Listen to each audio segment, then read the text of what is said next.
আমার এমন বেশ কিছু ক্লায়েন্ট থাকে যাদের একদমই সময় হয় না নিজের জন্য কিছু আলাদা করে বানানোর।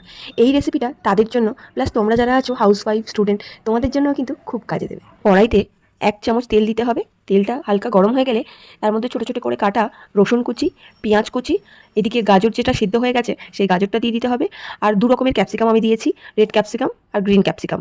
তো তোমাদের কাছে অপশন আছে, তোমরা বিনসও দিতে পারো, যার কাছে যেটা পছন্দের সবজি সে সেটাই দিতে পারে। আর এদিকে আমি হালকা করে সয়াবিনটাকে সিদ্ধ করে নিয়েছিলাম। তো সেই সিদ্ধ সয়াবিনটা জল চিপে চিপে দিয়ে দিয়েছি, আর স্বাদ মতো নুন দিয়েছি, আর অল্প একটু লঙ্কা কুচিও দিয়ে দিয়েছি ঝালের জন্য। আর এটাকে একটু চাপা দিয়ে বেশ কিছুক্ষণ একটু সটে করে নিতে হবে। ব্যাস, তারপরে আমাদের যে টমেটো কুচিটা আছে সেই টমেটো কুচিটাও শেষের দিকে আমরা দিয়ে দেবো। আর এটাকে বেশি ফ্লেমে আমরা করবো না, জাস্ট হালকা ফ্লেমে বসিয়ে রাখবো সটে ভেজিটেবলস। আর শেষে কিন্তু গোলমরিচ গুঁড়ো দিয়ে এটাকে আমরা সার্ভ করবো। ডিনারের জন্য ভীষণ ভালো অপশান, ব্রেকফাস্টের জন্য খুব ভালো অপশান। খুব কম সময় কিন্তু দারুণ একটা ওয়েট লস বা হেলদি রেসিপি, যারা ওয়েট মেনটেনেন্স করছো তারাও খেতে পারবে।